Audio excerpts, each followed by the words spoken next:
morning, ladies and gentlemen. Welcome back to the Wilson Weekly on the Money Mentor podcast with Dr. Andrew Wilson and Graham Home. And, well, I don't know whether it's an interesting one or a boring one, but good morning, Doc. How are you?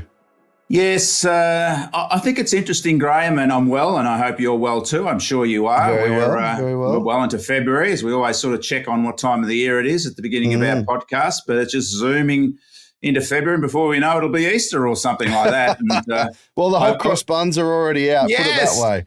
Yes, I was going to say, and the Easter eggs and the Easter bunnies. I nearly, I asked the wife if she wanted an Easter bunny, and I couldn't believe when she said no. But because there they were on the shelves in the supermarket. But yeah, look, so we'll be in Easter soon. In fact, we've got a big public holiday coming up in Melbourne in a month's time. That's the Labor Day long weekend. And that means we've got plenty of auction activity preceding that, as we usually do every year. The Melbourne market ramps up. We've got some big news today about our first real auction results of the year. And they're a bit of a surprise, Graham, let me tell you that. So the doom and gloomers, if there are any still left out there, wouldn't have been feeling very chirpy about the beginning of the year. So they would have been revising any of the negative predictions. And I don't think there's a lot of them around this year for a change, but give it time. But of course, this week was a very big week for the Reserve Bank. The Reserve Bank had its first meeting for the year. They decided where they were going to pitch interest rates for February. Of course, it's a different Reserve Bank this year in terms of its structure. We have a new governor. Well, that's not new, but we have a new governor as of what we had a year ago. But we have not the same amount of meetings and some different structural aspects to the Reserve Bank.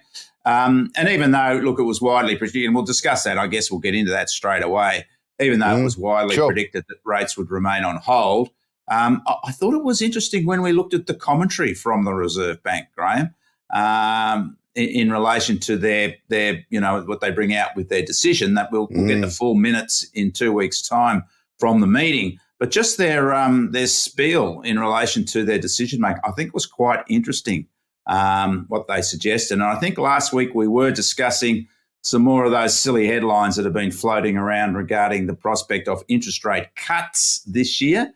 Got plenty to say on that. And I think there was a little bit of a, we could look into the Reserve Bank commentary in terms of the outlook for interest rates going forward. And again, I think those that have been predicting cuts to interest rates might have been set back on their tails a little bit, Graham, given what the Reserve Bank said. Well, my team will give me an article this morning, Doc. The IMF wants Australia to be hit by even higher interest rates to control inflation. And they've advised the RBA to raise interest rates to address persistent inflation. So I think they want it to actually get tackled pre this 2026. So it's interesting. I mean, you and I talked about saying, should the RBA have kept going, should we have gone 0.5%, knock it on the head? I mean, I don't think we've scared average mums and dads out of spending quite yet. No, well, look, there's no sign, is there? I mean, 13 interest rate increases since May 2022, and really nothing's happened. Nothing to do with interest rates. I mean, inflation's lower. Yeah, that's great. But a lot of that inflation decline, we're going to look at the latest inflation numbers today, monthly numbers. A lot of that decline has come through falling oil prices, Graham. So, the question is, would have inflation fallen regardless of higher interest rates? Because really, we don't have any of the significant drivers of economic activity showing significant signs of being impacted by higher interest rates, and we're below everybody else in terms of where our official interest rates are. But our inflation's a little bit higher, so isn't that part of what you're saying? Other jurisdictions, other similar economies have higher official rates, but they have lower inflation. So maybe we sort of missed the boat a bit last year, as you said, which we've discussed, and I think we did, that we went into pause mode a little bit too soon. And I think the fact that rates were raised in November on Melbourne Cup Day is sort of a proof of that, isn't it? Yeah, I think, Doc, as well, every time we pause now, it gives a bit of consumer sentiment that it's okay to spend. People go, oh, okay. Yeah. It's okay. Yeah, it's not. Yeah. I don't know. Let's get into it, Doc, because I'm really keen to see the RBA's commentary with you, but your commentary to that, and really keen to see I guess, what happened in this first auction market. Yes, interesting results. But we've also got the latest My Housing Market rent report, Graham, hot off the press, and that's for January. Interesting results there. Sorry, tenants or prospective tenants, no good news. We expect that, I guess, month to month, almost year to year. I was going to say, I'm almost petrified to see the rent report, Doc, for tenants. Well, it's not good news, and it's interesting that it's not good news for those that are looking to rent a house. We sort of had house rents going a little bit sideways and unit rents sort of going through the roof recently, but that sort of switched around a bit over January with house rents now rising strongly and a little bit of easing in unit rents. But we've got to understand that January also has some seasonal factors to it, so we do see some changes at this time of the year due to the fact that, of course, it's the holiday season. But nonetheless, the underlying energy is still one that's very positive for landlords and unfortunately not very positive for tenants out there with really no sign of relief. We'll also look at, as I said, the latest inflation data. We'll also look at the latest building approval data, Graham, which was, gee whiz, not good news again for us trying to resupply our undersupplied housing market. You know, we were getting some signs maybe that we troughed out and reached the bottom of the falling home building approval cycle, but it's fallen again, Graham. So we'll have a look at that. So plenty to discuss, and we should really get into it, Graham, I think. Let's get into it. Let's rip in. So we'll look at the RBA rate decision, the rent report, the latest inflation data, and the home building approvals, and finish off with the maybe remarkable data for the first major auction results of the year, which we always look at very closely. So rates on hold again. Gee whiz, if you're a betting person, that would have been a certainty, don't you think, that they would put rates on hold. That's the second month in a row that they've had them at that level, or that they've left them at that level. And as I said, the economy is still strong despite 13 rate rises. Jobless rate remains near record lows. Jobs are surging overall. Unemployment's falling. Participation rate at near record highs. Retail sales are still high and remain significantly above pre-COVID levels, notwithstanding migration surge and inflation. Inflation is lower, but it's still too high, and it's being driven by housing. No real relief in terms of the housing factor for inflation. Food and fuel, which picked up a little bit. So rates are likely to remain on hold for the foreseeable future. Again, you don't have to be, Nostradamus to be picking that one up, Graham. I think that it's pretty much a wait-and-see approach and steady as you goes from the Reserve Bank. But I thought it was interesting. Let's have a look at the commentary. And this is the key point, I think, from the RBA's decision commentary that it released on Tuesday with its first decision for the year. So it said, while recent data indicate that inflation is easing, it remains high. The board expects that it will be some time yet before inflation is sustainably in the target range. The path of interest rates will best ensure that inflation returns to target in a reasonable time frame. Will depend on the data and the evolving assessment of risks. And a further increase in interest rates cannot be ruled out. So, you know, mate, I think there was a little bit of, hey, let's not get too excited about cutting rates, because they've come out quite clearly said you can't rule out any increases in interest rates. So as you suggested, as the IMF suggested, as you mentioned, maybe we've got some interest rate increases coming along sooner than expected. But the Reserve, I thought this was a little bit of a pessimistic tone from the Reserve Bank. There was none of the sort of... I like the word sustainably in the target range. Exactly. And further increases in rates can't be ruled out. Mate, they're basically putting it down a place, say, hey, we're softly, we're gonna hit you on the head again later this year. Yeah, if inflation doesn't keep falling, guys, those rates will go up. I think all we need is a month, maybe two, of higher inflation numbers, and they will act to put rates up. I thought this was a very bearish type of statement. I was going to say, I think Bank. To Doc, it's safe for us to say you've heard it here first, because the lamestream media, all the pundits, all the gurus and the commentators have all been pushing, and you're seeing the headlines and clickbait that rates are going to drop this year. Now, reading that and reading the black and white, they're really telling us that, sometime before it is sustainably in the target range, i.e. stays there, is sustained, remains there, that the path of increasing rates is the best path to ensure that we get inflation down in a reasonable time frame. There's a lot of language in there that says, guys, any increase in inflation or no reduction, rates are going up again. Yeah, absolutely. And I did a number of I had a bit of media earlier this week because it was starting to heat up, that suggestion that rates were going to be cut. And I was like, are you kidding? I think the only way rates will get a cut in rates for a number of reasons is if we get inflation, certainly with a 2 in front of it. We have to have underlying inflation with a 2 in it. And as you said, Graham, and as the Reserve Bank said, consistently, I think with a 2 in front of it. We're still well below where the US is in terms of our official rates. Their inflation is a little bit lower than ours. Ours has improved. But as I said, a lot of that improvement's come about by falling oil prices. Now, the next week or so, we're going to get the latest wage data coming out. And I would think the Reserve Bank would be hoping that it would be a little bit less than that 4% annual growth we had over the over the September quarter.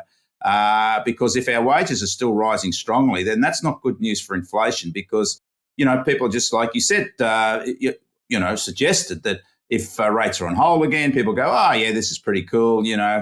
I'm doing okay at the moment, record wages growth. Yeah, okay, there's a few challenges out there.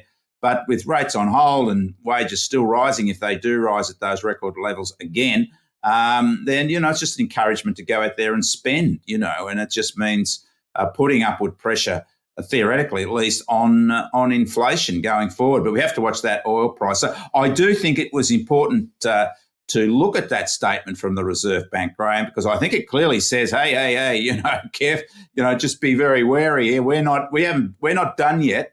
And we need to have a lot of things happen before we can say, okay, we'll start to even think about cutting interest rates, and some of the nonsense predictions that have been over the last week or two saying that rates were going to be cut here. It just really, again, reflects, that a lot of the mainstream media is driven by clickbait.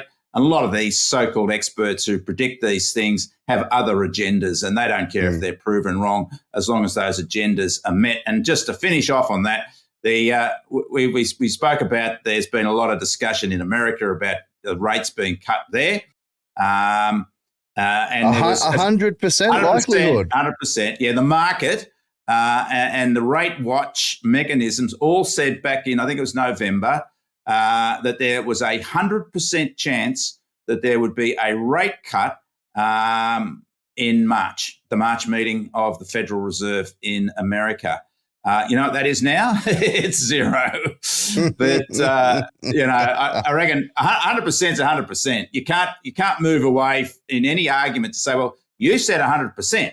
So if it's 100%, why wasn't it 99.9%? But basically that means that every commentator that, or every, quasi-economist, pseudo academic, whatever you want to call them, suggested that rates would be cut at the March meeting in the US, and now they're all, it's only I think there's 2 out of 10 saying it, and they're just hanging on for dear life.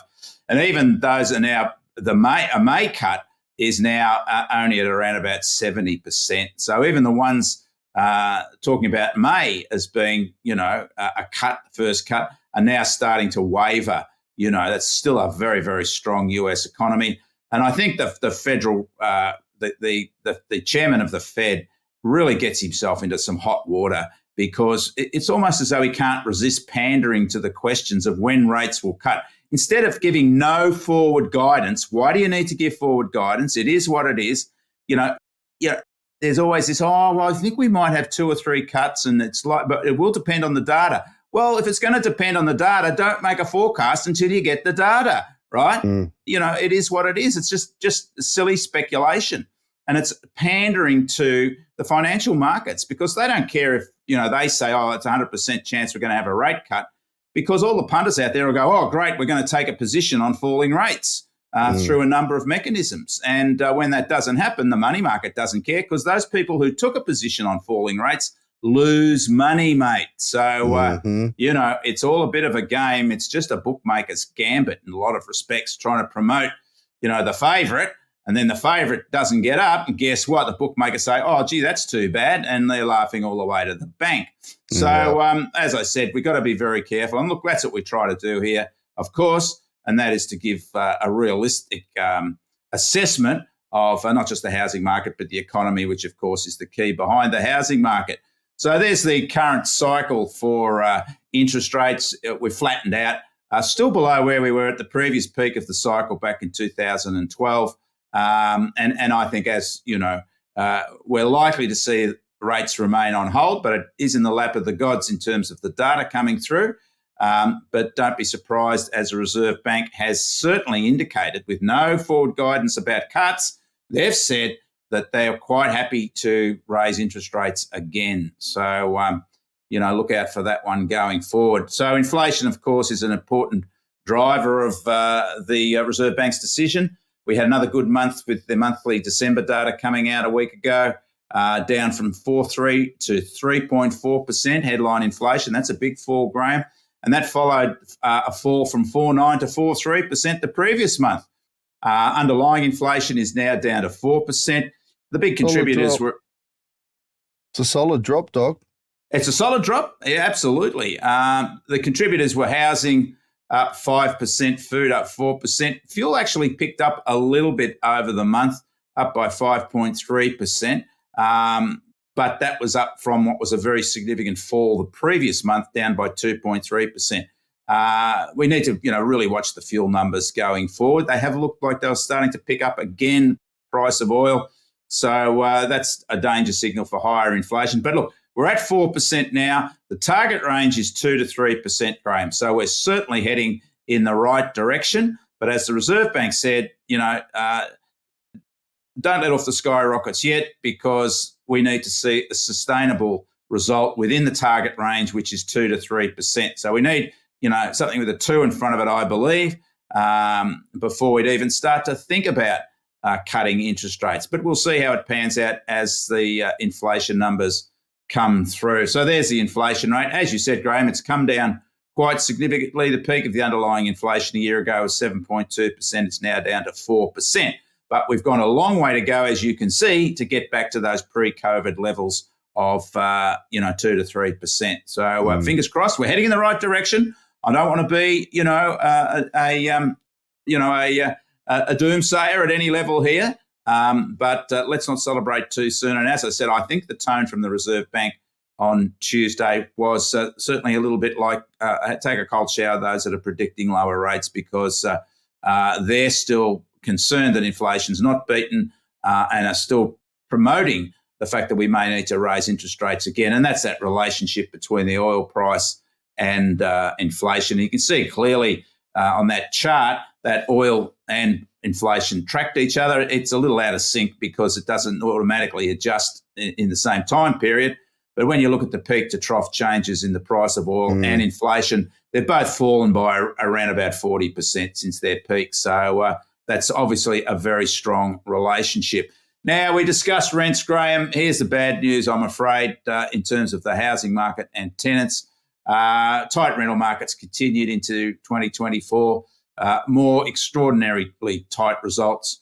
Vacancy rates eased a little bit over January, likely reflecting what was a tightening over December. And again, I think we've got some seasonal effects there, but it doesn't matter. They go up and down from month to month, but they just remain at these crazy low record low levels. And it's not just one or two capital cities, it's all the capital cities basically, Graham. So this just shows you there's a systemic problem in our rental markets, and rents have continued to surge. So let's have a look at the data. Look at that Sydney house rent. It's now $780 a week over January, Graham. That's a 4% increase. That's a lot of rent to be paying. That's the median rent for a house in Sydney, $780, up by 4%, up 15% over the year. Melbourne also up. I think there's a little bit of energy working its way into that Melbourne rental market. It still is $200 a week less than Sydney, but I think it's starting to close in on the Sydney results, because obviously compared, when we look at incomes to incomes, Melbourne still has a more affordable rental market than Sydney. but it was up by 1.7%. Brisbane up 0.8%. But Melbourne's up 18% over the year. Brisbane up 9% over the year. Adelaide and Perth were flat, but very strong increases over the year. 14% in Adelaide in house rents and 16% in Perth. And when we look at the vacancy rates, every capital city has a vacancy rate below 1%, which is crazy, even though we did see an upward trend in vacancy rates over the month, January compared to December 2023.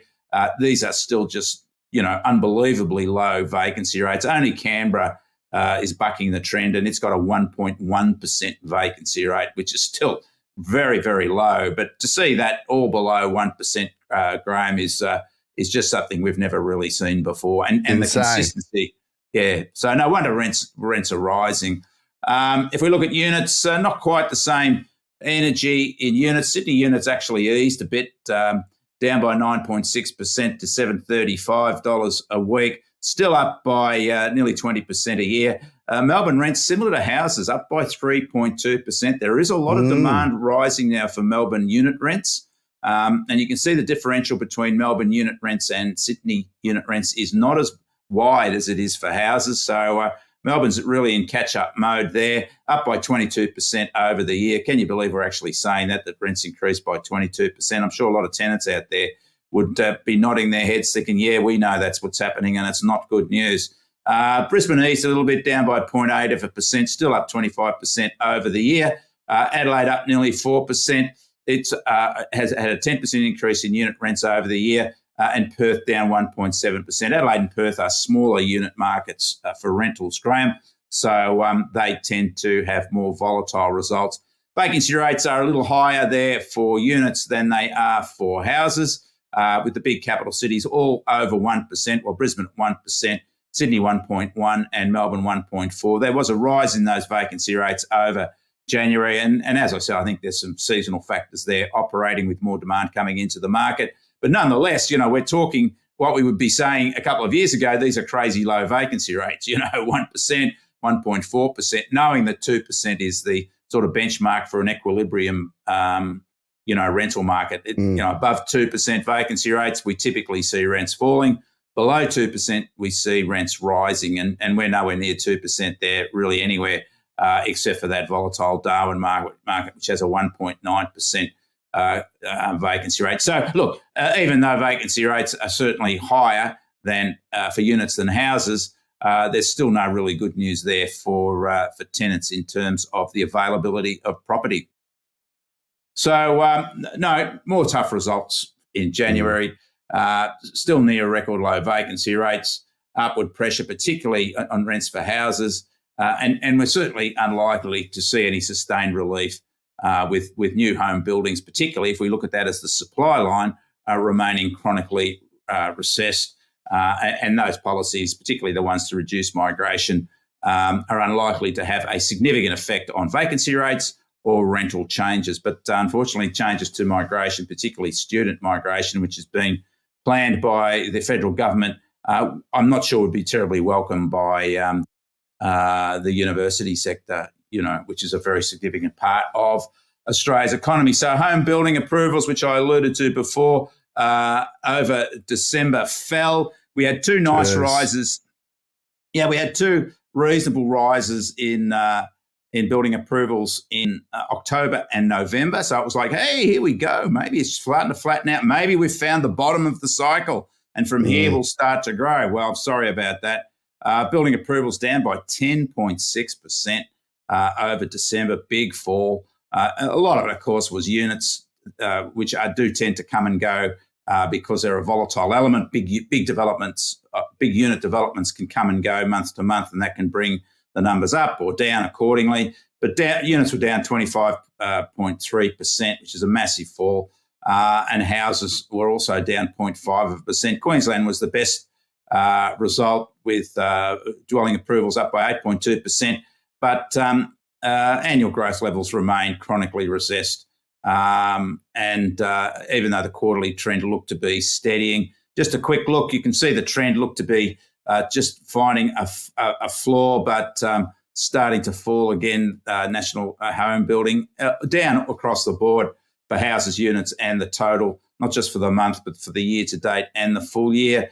And we can see there, that, as I said, that quarterly trend falling. The capital city annual trend for building approvals down totally by 38.8%. So that tells a story since 2016. New dwelling approvals have collapsed. Mainly units. Units are down nearly 60%, Graham, from its peak. So, with the shift towards apartment living and the preference generally, for affordability and other reasons for apartments, we've just collapsed there. And to see that the big difference in our apartment building is really telling us the story why we can't house our populace. Rents are rising and prices are rising. And even though we got a big bump from houses in the black cycle there through the home builder policy of the previous government, it's now run out of puff and we're back to, very low levels of activity. Brisbane, the best of the capital cities, down by 4.8%, but nonetheless still down over the year to December. So that's over the full year compared to the previous year. And as usual, Melbourne builds the most homes of all the capital cities. And this is the 2023 result. You can see well ahead of everybody else, Melbourne. And interestingly, after Sydney lagged Melbourne for much of the year in terms of unit approvals, they actually ended up on top, just on top of Melbourne's unit building approvals. So, but nonetheless, that's a lower result for Sydney than we're used to, again, reflecting the difficulties of getting development up. So let's finish off with a big bang here, weekend auction markets. So it was the first real weekend of auction markets. We're all pretty excited because it really is the first opportunity to get a feel for on-the-ground, real-time market activity. Yes, we've got our price reports coming out, but that's a rolling monthly, quarterly index, if you know what I mean. But still, the Saturday auction clearance rates telling us what's happening on the day. And we're lucky to have this sort of data set and this culture, particularly Melbourne and Sydney and Adelaide and Canberra and Brisbane, that allows us to have that insight, real-time insight into what's happening in the housing market. And you can see there when we track clearance rates with house prices in Sydney, it's just about the same relationship. So it's that tells us that that relationship is very strong. Same thing with Melbourne. Higher clearance rates, higher house prices, lower clearance rates, lower house prices. So let's have a look at the results. Graham, here we go. Drum roll. Big numbers here. I was actually a little surprised at these results. Firstly, the clearance rates were certainly robust. I don't want to say strong, but they're just on the cusp of strong here, but I'll say robust clearance rates. 75.9% clearance rate in Sydney, Graham. That's a good number and well above. Normally we say, typically the market starts off around about where it finished off at the end of last year, but the markets have picked up and particularly Sydney is now tracking the best part of 10% above where it finished in December last year. Melbourne also good results, 71.9% for Melbourne. Again, anything over 70% is clearly in favour of sellers. That means there's more buyers than sellers, plenty of competition for property. Brisbane, which we always discuss, is a bit of a different auction culture to Melbourne and Sydney, but nonetheless, that's a good result for Brisbane. Adelaide, not back to its 80% results that we got used to weekend after weekend last week year. After week.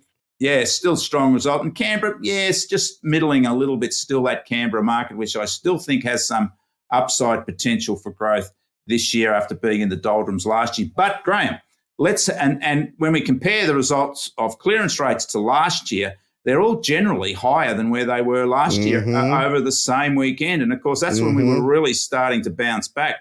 But what's interesting here, Graham, is the number of auctions. 530 auctions to start the year off in Sydney, 423. The same weekend last year, just 358 auctions in Sydney. This year, 540. So it shows you that sellers are pretty happy with that housing market. They're quite happy to put their nearly twice as many and a stronger clearance rate.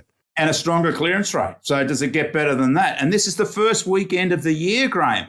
I mean, these properties would have been decided to go for auction, around New Year's Eve. People would have been thinking, okay, let's put it up for auction. This is a very positive result. It still shows that Sydney market's pretty frothy.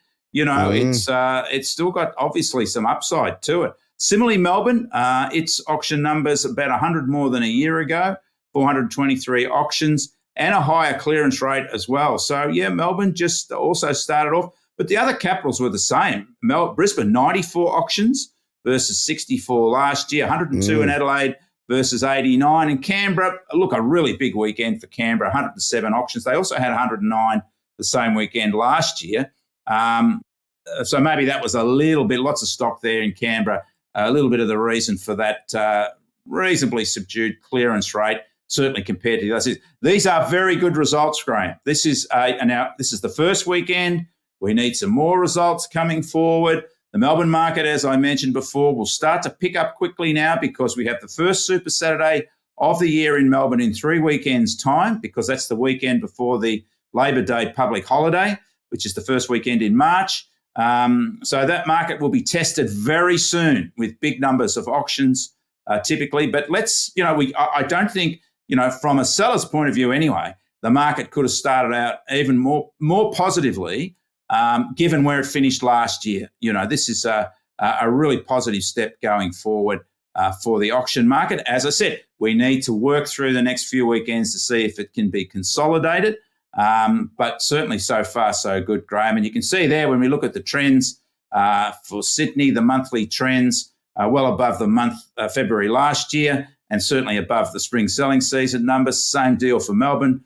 So far this month tracking higher than the spring selling season. Similar story in Brisbane and Adelaide, just around about where it was over the spring period. And Canberra, as I said, a little bit subdued, but it has been really since the winter market of last year. So things happening in Canberra, but I think there are value opportunities coming through. So good results there, I thought, Graham. Those auction clearance rates are available every Saturday night on my LinkedIn account, and around about 6:15, 6:30, we have the headline results for the capital cities. And Sunday mornings, we send out the national auction result, which includes regional breakdowns for Sydney and Melbourne. So look out for that one. And as we always finish off, Graham, with our freebie, the My Housing Market Infinity app, which is the app that will let you know what's happening in each suburb in Australia. That has data because it provides insights into the current asking price and asking rents for each of the suburbs. Nice little app, this one. I've got a screenshot there which shows you the current position of Blacktown. That frog in the throat. A current position for Blacktown these are for houses because you can have rent or price. So this is the price for Blacktown for a 5-bedroom house. You can filter for units or townhouses and for the number of bedrooms. So they're the results for Blacktown. And similarly, that's the result if we look at the rental market for Blacktown as well. So get hold of that one. You have to go through Infinity to get the password to the app, but it's certainly well worth having because it does give you a real-time insight because the data has changed constantly into what's happening in the housing market, not just those median prices, also the high and the low price and the high and the low rent, and the number of listings as well. So it's a good mechanism for understanding what's happening in your suburb or the suburb that you're interested in. So next week we have December home loans. We've got some results there that are interesting, Graham. Also interesting again in terms of first home buyers. We'll look at the latest house building costs index, which of course has been a problem with inflation and with trying to resupply our undersupplied housing market, those high house building costs. We're also going to have a look for the first time at the latest house price cycle model. So where are each of the capital cities in terms of the house price cycle model? So that's something different, something to look at. I think that's a really good indication of how capital city housing markets are performing comparatively. Now, also the latest weekend auction results, which will be very interesting. Will we stand up compared to the first weekend of the year, the first full week or major weekend of the year? Will we get those same sort of results? What will the numbers be? So look out for that one. I'm calling yes, given that we just had a rate pause. I think consumer sentiment will be strong. Yes. We might see some 78, 80% clearances, Doc. Well, that's very exciting if it happens, Graham. But we'll wait and see. When we look at the cycle model, we'll see where particularly Sydney and Melbourne are positioned on the cycle. And just a bit of a heads up, Sydney and Melbourne are still in a recovery phase in terms of the cycle. So there's upside to those two markets. So perhaps that's what's driving the clearance rates up. Being very familiar with your house price cycle model, Doc, and where you've shown me in the last over the weekend and that they're sitting, I think you're right. They're in recovery. There's still a bit of upside there. It could be a very interesting year for the housing market. Yeah, well, we've predicted 5% growth for Sydney this year, Graham. I think the risks are to the upside. They may even, I think the risks are that it'll be higher than that. But certainly they had a good start to the year if we're looking for a 5% plus result, but it needs to be sustained. And particularly, Graham, of course, as you said, that we've had interest rates on hold. So, and if incomes are still growing strongly, we get those results soon. There's plenty of confidence around. We still have lots of migrants looking for houses as well. But as I said, in terms of where the Sydney market and the Melbourne market is on the cycle, they're still offering value for buyers out there. And I think buyers know that intuitively. And that's why we're seeing higher clearance rates. But we wait next weekend for the latest game day results on the housing market. Absolutely. Absolutely, Doc. Pleasure as always. I'm a bit excited to see what happens over the next couple of weeks. So stay tuned, everyone, and pay attention to that cycle model next week. Look forward to it, Doc. Thank you. Thank you, Graham.